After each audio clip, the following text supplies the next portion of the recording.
एक मुरली और मधुबन सबको बुला रहे हैं, उस प्यार के सागर से मिलन करा रहे हैं, मिलन करा रहे हैं। ओम शांति। आज प्यारे बाप दादा के अव्यक्त मधुर महावाक्य हैं 1 जून 2025 और रिवाइज डेट है 21 अक्टूबर 2005। आज की अव्यक्त मुरली के सार में बाप दादा बच्चों के 3 स्वरूप को देख रहे हैं। एक है ब्राह्मण स्वरूप, दूसरा है फरिश्ता स्वरूप और तीसरा है देवता स्वरूप। इसलिए कहा जाता है ब्राह्मण सो फरिश्ता, फरिश्ता सो देवता। तो बाबा ने फिर ब्राह्मण जीवन का महत्व दिलाया कि ब्राह्मण जीवन अमूल्य है। ब्राह्मण जीवन की विशेषता प्योरिटी है। प्योरिटी ही ब्राह्मण जीवन की रियलिटी है। प्योरिटी ही ब्राह्मण जीवन की पर्सनालिटी है। प्योरिटी ही सुख शांति की जननी है। फिर कहा कि सदा यह निश्चय और नशा रहे कि हमें फरिश्ता बनना ही है। तो साथ में चेक करना है फरिश्तेपन की विशेषताएं जीवन में कितनी दिखाई देती हैं। फरिश्ता अर्थात जो सर्व का, थोड़ों का नहीं, सर्व का प्यारा होगा और न्यारा होगा। उनसे, फरिश्तों से हर एक को अपनेपन का अनुभव होगा। तो बाबा कहे चेक करो क्या यह अनुभव आपके द्वारा अनेकों को होता है। तो बाबा कहे चेक करो आपके द्वारा अनेकों को ऐसा अनुभव होता है। फिर स्वमान दिलाते हुए अटेंशन दिलाया कि आप बच्चे कौन हो, VIP हो। तो जब भी संकल्प रूपी कर्म रूपी कदम उठाते हो तो पहले चेक करो। करने के बाद चेक किया तो वह तो कदम हो गया, वह कदम फिर आपके हाथ में नहीं आएगा। अज्ञान काल में भी कहते हैं ना, सोच समझ कर करो। और उसके लिए कहा कि अपने स्वमान की सीट पर सदा सेट रहो। जितना पोजीशन में रहते हो उतना अपोजिशन नहीं आ सकती। फिर अटेंशन दिलाया कि फरिश्तेपन में या पुरुषार्थ में विशेष जो रुकावट होती है वह 2 शब्द ही है, मैं और मेरेपन को परिवर्तन करना है। जिस समय आप मैं शब्द बोलते हो ना, उस समय सामने आए मैं आत्मा हूँ। मैं शब्द ऐसे ही नहीं बोलना है, आत्मिक स्वरूप में रहकर बोलना है। और जब मेरा आता है तो बाबा सामने आए। बाबा कहे यह मन की ड्रिल करो, एक्सरसाइज करो, मैं और मेरा। सुनते हैं प्यारे बाप दादा के अव्यक्त मधुर महावाक्य। आज की अव्यक्त मुरली का हेडिंग है संपूर्ण और संपन्न बनने की डेट फिक्स कर, समय प्रमाण एवर रेडी बनो। संपूर्ण और संपन्न बनने की डेट फिक्स कर, समय प्रमाण अब एवर रेडी बनो। आज बाप दादा चारों ओर के बच्चों के 3 स्वरूप देख रहे हैं। जैसे बाप के विशेष 3 संबंध याद रहते हैं, वैसे बच्चों के भी 3 रूप देख हर्षित हो रहे हैं। अपने तीनों रूप जानते हो ना। बाबा कहे बाबा कौन से 3 रूप कहना चाहते हैं वह बच्चे जानते हैं ना। इस समय सभी बच्चे ब्राह्मण रूप में हैं और ब्राह्मणों की लास्ट स्टेज ब्राह्मण सो फरिश्ता है, फिर फरिश्ता सो देवता हो। सबसे विशेष वर्तमान ब्राह्मण जीवन है। तो बाबा ने कौन से 3 स्वरूप बताए। तो बाबा कौन से 3 स्वरूप में देखते हैं बच्चों को। एक ब्राह्मण, दूसरा फरिश्ता स्वरूप और तीसरा देवता स्वरूप। तो बाबा कहे सबसे विशेष वर्तमान ब्राह्मण जीवन है। ब्राह्मण जीवन अमूल्य है। ब्राह्मण जीवन की विशेषता है प्योरिटी। प्योरिटी ही ब्राह्मण जीवन की रियलिटी है। प्योरिटी ही ब्राह्मण जीवन की पर्सनालिटी है। प्योरिटी ही सुख शांति की जननी है। जितनी प्योरिटी होंगी उतनी सुख और शांति जीवन में नेचुरल और नेचर होंगी। जितनी प्योरिटी होंगी उतनी सुख और शांति जीवन में नेचुरल और नेचर होंगी। और प्योर आत्माओं का लक्ष्य ब्राह्मण सो देवता नहीं, लेकिन पहले फरिश्ता बनने का है। फरिश्ता सो देवता है। तो ब्राह्मण सो फरिश्ता, फरिश्ता सो देवता, यह तीनों रूप बाप दादा सभी बच्चों का देख रहे हैं। आप सभी को अपने तीनों रूप सामने आ गए। बाबा कहे बाबा ने स्मृति दिलाई तो बच्चों को अपने तीनों स्वरूप स्मृति में आ गए। ब्राह्मण तो बन गए, अभी लक्ष्य है फरिश्ता बनने का। यही लक्ष्य है ना, फरिश्ता बनना ही है। चेक करो फरिश्तेपन की विशेषता ये जीवन में कितनी दिखाई देती है। फरिश्ता अर्थात जिसका पुराने संसार और पुराने संस्कार से कोई नाता नहीं। फरिश्ता अर्थात सिर्फ समस्या के समय डबल लाइट नहीं, लेकिन सदा मनसा वाचा कर्मणा संबंध में डबल लाइट। हल्का, हल्की चीज अच्छी लगती है, वह बोझ वाली चीज अच्छी लगती है। क्या अच्छा लगता है? बाबा ने पहले स्पष्ट किया, फिर बाबा पूछ रहे हैं कौन सी स्थिति अच्छी लगती है? डबल लाइट स्थिति अच्छी लगती है या बोझ वाली स्थिति अच्छी लगती है? हल्का पसंद है ना? फरिश्ता अर्थात जो सर्व का, थोड़ों का नहीं, सर्व का प्यारा और न्यारा हो। सिर्फ प्यारा नहीं, जितना प्यारा उतना ही न्यारा हो। फरिश्ता की निशानी है वह सर्व का प्रिय होगा। जो भी देखेंगे, जो भी मिलेंगे, जो भी संबंध में आएंगे, संपर्क में आएंगे, वह अनुभव करेंगे कि यह मेरा है। अंडरलाइन। बाबा कहे हल्कापन अर्थात फरिश्ता स्थिति, और फरिश्ता स्थिति का प्रत्यक्ष प्रमाण क्या है कि वह जिससे भी मिलेगा, जो भी उनसे मिलेंगे, जितना न्यारा होगा उतना ही प्यारापन का उनसे सबको अनुभव होगा।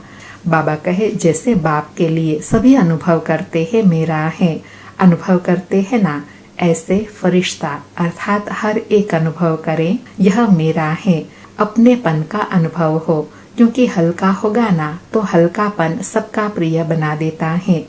सारा ब्राह्मण परिवार अनुभव करे कि यह मेरा है। भारीपन नहीं हो, क्योंकि फरिश्ते का अर्थ ही है डबल लाइट।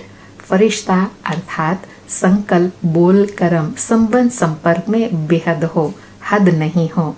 सब अपने हैं और मैं सबका हूँ। बाबा कहे फरिश्ता अर्थात क्या? बेहद का। और बेहद का भावार्थ क्या है? सब अपने हैं और हम सबके हैं। बाबा कहे जहाँ ज्यादा अपनापन होता है ना, वहाँ हल्कापन होता है। संस्कार में भी हल्कापन, तो चेक करो कितना % फरिश्ता स्टेज तक पहुँचे हैं। चेक करना आता है? चेकर भी बन गए हो, मेकर भी बन गए हो, मुबारक हो। बाप दादा की यही शुभ आश है कि अब समय को देखते हुए जो अपने को महारथी समझते हैं, उन्हों की स्टेज 95% होनी चाहिए। अंडरलाइन। बाबा कहे जो बच्चे अपने आप को समझते हैं कि हम महारथी हैं, तो उनको अपनी स्टेज 95% तक संपन्न डबल लाइट बनानी है। बाबा कहे होना चाहिए ना, तो कोई ने कहा 98% हो जाएंगे, तो बाबा कहे मुबारक है, मुख में गुलाब जामुन खा लो, क्योंकि देख तो रहे हो, जानते भी हो कि होना ही है। हो जाएंगे नहीं, होना ही है। गे नहीं, हो जाएंगे, देख लेंगे, कोशिश करेंगे। यह सब भाषा परिवर्तन करो। जो भी संकल्प करो, चेक करो कि कितनी % निश्चय और सफलतापूर्वक हैं। अभी चेक करने की स्पीड तीव्र करो। बाबा कहे अभी अपने स्थिति को चेक करने की स्पीड तीव्र करो। पहले चेक करो, फिर कर्म में आओ। ऐसे नहीं जो भी संकल्प आया, जो भी बोल में आया, जो भी संबंध संपर्क में हुआ, नहीं। जो VVIP होते हैं उनकी चेकिंग कितनी होती है पता है ना? हर चीज पहले चेक होती है, फिर कदम रखते हैं। तो अभी 2 घंटे 4 घंटे के बाद चेकिंग नहीं चलती, पहले चेकिंग फिर कदम।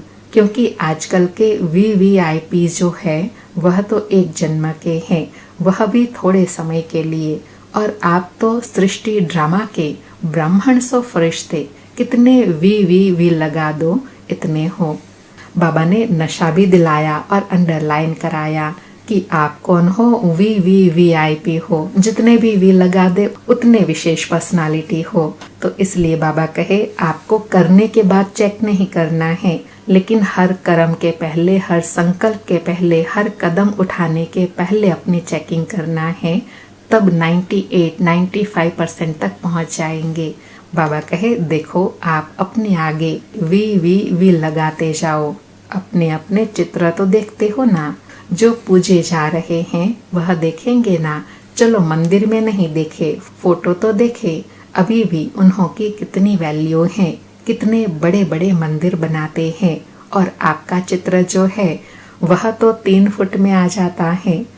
बाबा और नशा दिला रहे हैं कि आप कितने VVIP हो, क्योंकि आपके यादगार मंदिर भी कितने बड़े बड़े बनाते हैं तो कितने वैल्यूएबल बनते हैं।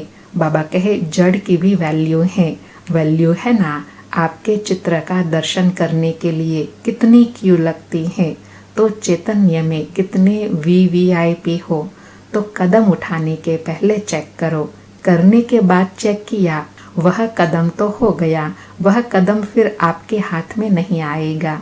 बाबा कहे जो हो गया वो आपके हाथ में नहीं है, लेकिन जो आप करना चाहते हो वो तो आपके हाथ में है ना। और वो तब होगा जब चेकिंग के साथ कर्म करते रहेंगे।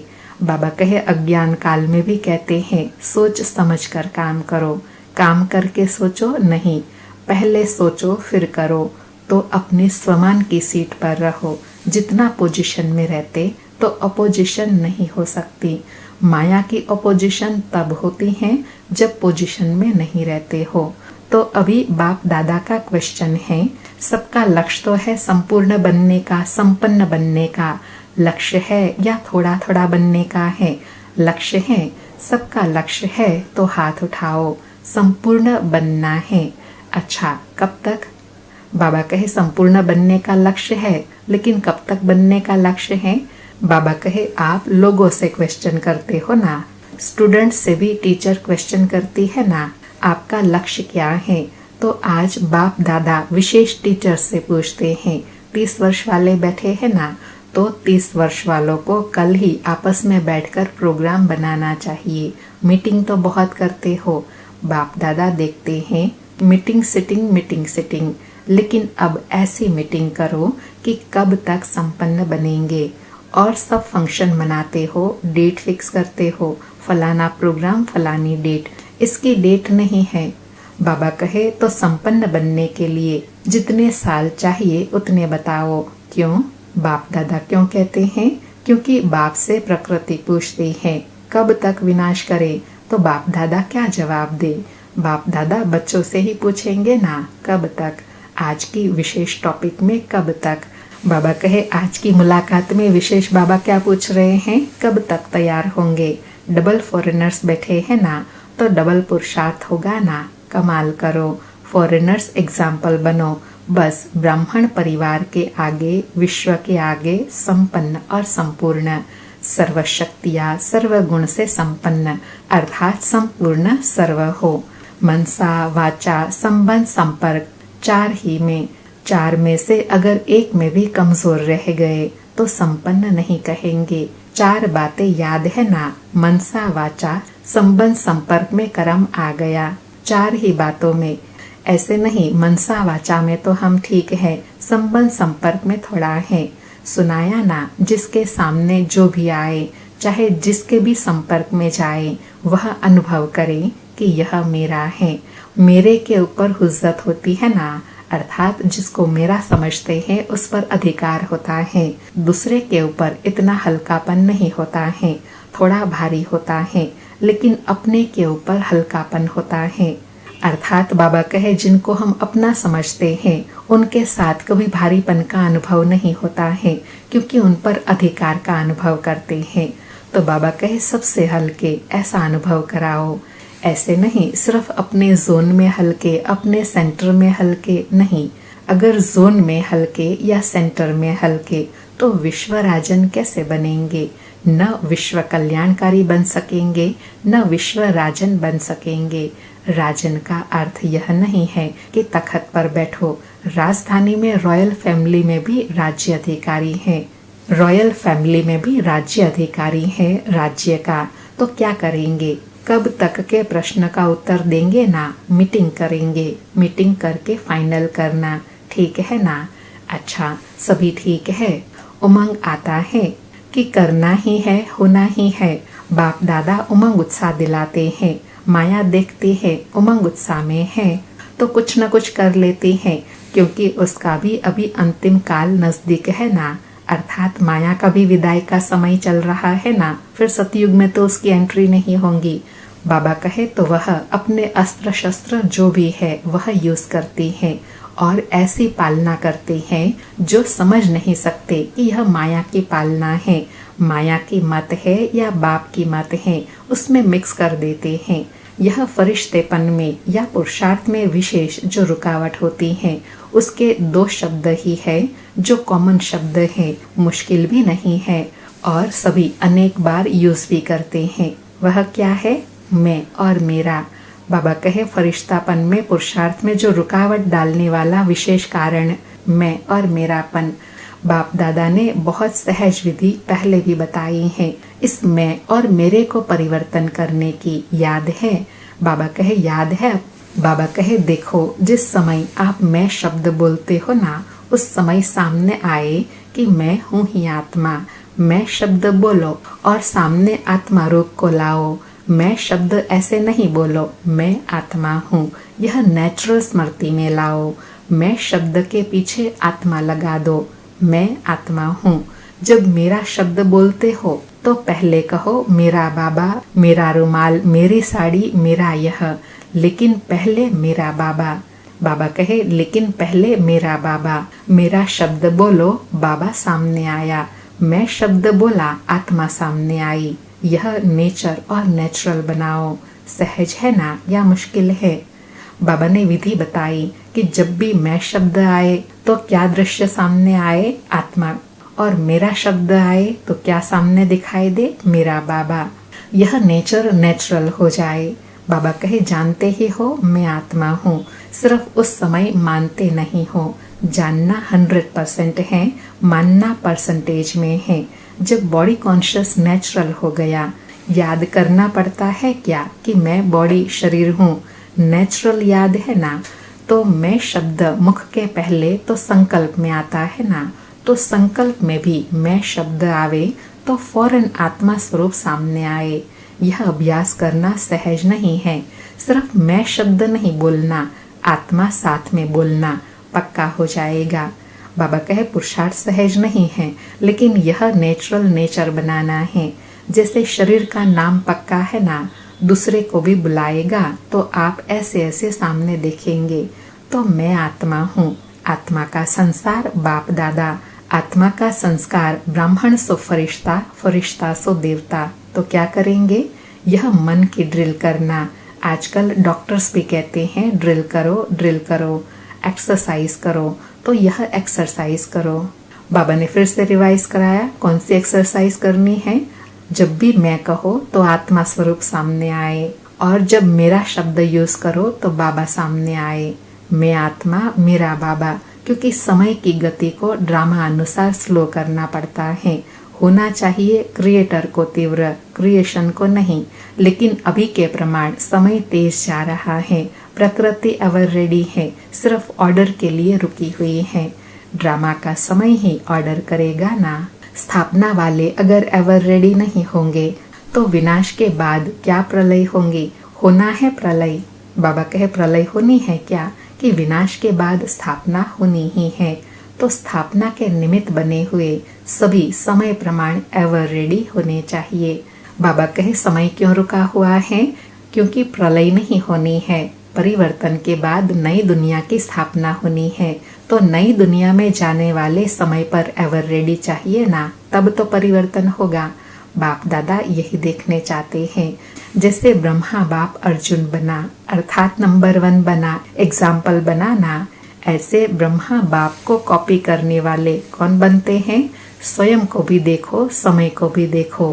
बाप दादा ने पहले भी कहा कि वर्तमान समय आप सभी ब्राह्मण सो फरिश्ता आत्माओं को निमित्त भाव, निर्माण भाव, इन दोनों शब्दों को अंडरलाइन करना है। बाबा कहे ब्राह्मण सो फरिश्ता बनने के लिए निमित्त भाव और निर्माण भाव दोनों बातों पर अंडरलाइन करना है। इसमें बॉडी कॉन्शियस का मैंपन खत्म हो जाएगा, मेरापन भी खत्म हो जाएगा। निमित्त हूँ और निर्माण स्वभाव, नम्र चित स्वभाव। जितना निर्माण होता है उतना मान मिलता है, क्योंकि जो निर्माण होता है वह सबका प्यारा बन जाता है। और जब प्यारा बन जाता है तो मान तो ऑटोमेटिकली मिलेगा। तो निमित्त और निर्माण भाव और भावना, शुभ भावना। भाव और भावना दो चीज होती हैं। तो निमित्त और निर्माण भाव और भावना हर एक के प्रति शुभ भावना, शुभ कामना। कोई कैसा भी हो, आपका निमित्त निर्माण भाव, शुभ भावना वायुमंडल ऐसा बनाएंगी जो सामने वाला भी वाइब्रेशन से बदल जाएगा। कई बच्चे रूह रिहान करते हैं ना, तो कहते हैं हमने 1 मास से शुभ भावना रखी, वह बदलती नहीं है, फिर थक जाते हैं, दिल शिकस्त हो जाते हैं। अभी उस बेचारे की जो वृत्ति है या दृष्टि है वह है ही पत्थर जैसी, उसमें थोड़ा तो टाइम लगेगा ना। बाबा स्पष्ट कर रहे हैं कि अगर किसी के प्रति हम शुभ भावना रखते हैं, शुभ कामना रखते हैं और सामने वाली आत्मा में परिवर्तन नहीं आता है तो थकना व दिल शिकस्त नहीं होना है, क्योंकि बाबा कहे कईयों की जटिलता ज़्यादा होती है तो उसको परिवर्तन होने में ज़्यादा समय लगता है। बाबा कहे अच्छा मानो वह नहीं बदलता है तो आप अपने को तो ठीक रखो ना, आप तो अपनी पोजीशन में रहो ना, आप क्यों दिल शिकस्त हो जाते हो? दिल शिकस्त नहीं हो। अच्छा वह नहीं बदला तो मैं उसके साथ बदल ना जाऊं। अगर आप दिल शिकस्त हो गए तो वह पावरफुल हुआ जो उसने आपको बदल दिया। बाबा ने कितनी गुह्य बात बताई। बाबा कहे अगर आप उसके साथ बदल जाते हो तो समझो कि उसने आपको बदल दिया। इसलिए बाबा कहे अपना जो शुभ भाव और भावना है वह सदा ही बनी रहे, दूसरों के प्रभाव से वह परिवर्तन न हो जाए। बाबा कहे आप अपने स्वमान की सीट क्यों छोड़ते हो? वेस्ट थॉट्स भी नहीं उठाना चाहिए। क्यों, क्या कहा तो वेस्ट थॉट्स का दरवाजा खुला, वह दरवाजा बंद बहुत मुश्किल होता है। इसलिए क्यों नहीं सोचो, मर्सी होकर वाइब्रेशन देते रहो। आप अपनी सीट छोड़कर क्यों दिल शिकस्त हो जाते हो? याद रखना पोजीशन से नीचे नहीं आओ, फिर बहुत अपोजिशन हो जाती है। बाबा कहे जब अपनी पोजीशन को छोड़ते हो ना तो बहुत सारी अपोजिशन आने लगती हैं, इसलिए अपने स्वमान की सीट पर सेट रहो। व्यक्ति व्यक्ति में अपोजिशन हो जाती है, स्वभाव संस्कार में अपोजिशन हो जाती है, विचार में अपोजिशन हो जाती है। इसलिए पोजीशन में रहो, अपने स्वमान में रहो। तो कल क्या करेंगे याद है? बाबा कहे तो कल से क्या करेंगे याद है? बाप दादा का प्यार है ना, तो बाप दादा समझते हैं सब ब्रह्मा बाप समान बन जाए। क्या बाप के आगे अपोजिशन नहीं आई? ब्रह्मा बाप के आगे अपोजिशन नहीं आई। माया की भी हुई, आत्माओं की भी हुई, प्रकृति की भी हुई, लेकिन ब्रह्मा बाप ने पोजीशन छोड़ी नहीं? छोड़ी ना, तभी फरिश्ता बनाना। तो अभी अपने को तो फरिश्ता समझकर चलो, मैं फरिश्ता हूँ, लेकिन 1-2 को फरिश्ता रूप में देखो। सब फरिश्ते हैं। ना मेरा पुराने संसार से नाता, न पुराने संस्कारों से नाता, न इन कोई ब्राह्मणों से, बस खत्म। वह भी फरिश्ता, यह भी फरिश्ता, उसी नज़र से देखो। वायुमंडल फैलाओ। बाबा कहे अभी कौन सा वायुमंडल बनाओ? सब फरिश्ते। कौन क्या है वो दृष्टि, वो स्मृति नहीं, बस सब फरिश्ता ही फरिश्ता हो, ऐसा वायुमंडल बनाओ। बाबा कहे अभी 1 मिनट में ऐसा पावरफुल, सर्वशक्तियों संपन्न विश्व की आत्माओं को किरणें दो जो चारों ओर आपके शक्तियों का वाइब्रेशन विश्व में फैल जाए। बाबा ने डेड साइलेंस का अनुभव कराया। हम भी एकदम इस स्थिति में स्थित होकर पावरफुल वाइब्रेशन फैलाए। अच्छा, चारों ओर के ब्राह्मण सो फरिश्ता बच्चों को सदा स्वदर्शन द्वारा स्व को चेक कर और चेंज करने वाले, ब्रह्मा बाप को कॉपी करने वाले फरमान बरदार बच्चों को सदा डबल लाइट बन सेवा और पुरुषार्थ करने वाले फरिश्ते आत्माओं को सदा अपनी पोजीशन की सीट पर सेट हो, अपोजिशन को समाप्त करने वाले मास्टर सर्वशक्तिवान बच्चों को संगम युग का प्रत्यक्ष फल अनुभव करने वाले बाप के समीप बच्चों को बाप दादा का याद प्यार और नमस्ते। ऐसे मास्टर सर्वशक्तिवान बनाने वाले बाप दादा को याद प्यार, गुड मॉर्निंग और नमस्ते बाबा, नमस्ते। शुक्रिया बाबा, शुक्रिया। आज प्यारे बाबा का वरदान है प्रत्यक्षता के समय को समीप लाने वाले सदा शुभ चिंतक और स्वचिंतक भव। प्रत्यक्षता के समय को समीप लाने वाले सदा शुभ चिंतक और स्वचिंतक भव। स्पष्टीकरण है सेवा में सफलता का आधार है शुभ चिंतक वृत्ति, क्योंकि आपकी यह वृत्ति आत्माओं की ग्रहण शक्ति व जिज्ञासा को बढ़ाती है। इससे वाणी की सेवा सहज सफल हो जाती है और स्व के प्रति स्वचिंतन करने वाली स्वचिंतक आत्मा सदा माया प्रूफ किसी की भी कमजोरियों को ग्रहण करने से व्यक्ति व वैभव की आकर्षण से प्रूफ हो जाती है। तो जब यह दोनों वरदान प्रैक्टिकल जीवन में लाओ तब प्रत्यक्षता का समय समीप आए। कौन सा 2 वरदान? शुभ चिंतक और स्वचिंतक। जब यह दोनों वरदान प्रैक्टिकल जीवन में आ जाएंगे तो बाबा कहे सेवा में भी सफलता मिलती रहेंगी। कोई की आत्माओं की वृत्ति को परिवर्तन कर उनमें ग्रहण शक्ति को भी बढ़ा सकते हैं। आज का स्लोगन है, अपने संकल्पों को भी अर्पण कर दो तो सर्व कमजोरियां स्वतः दूर हो जाएंगी। आज मास का पहला दिवस है तो आज के अव्यक्त इशारे हैं, आत्मिक स्थिति में रहने का अभ्यास करो, अंतर्मुखी बनो। आज का अभ्यास है, परमात्मा प्यार का अनुभव करने के लिए अंतर्मुखी बन इस देह से न्यारे देही आत्मिक स्वरूप में स्थित रहने का अभ्यास बढ़ाओ। सदा अंतर्मुखता की गुफा में रहो तो पुरानी दुनिया के वातावरण से परे हो जाएंगे। वातावरण के प्रभाव में नहीं आओ। आज मास का पहला दिन है और यह जून मास मम्मा का मास भी है, तो इसमें बाबा ने विशेष आत्मिक स्थिति बनाने के लिए कहा, अंतर्मुखी बनने के लिए कहा। अंतर्मुखी बनने से आत्मिक स्थिति का अभ्यास सहज हो जाएगा।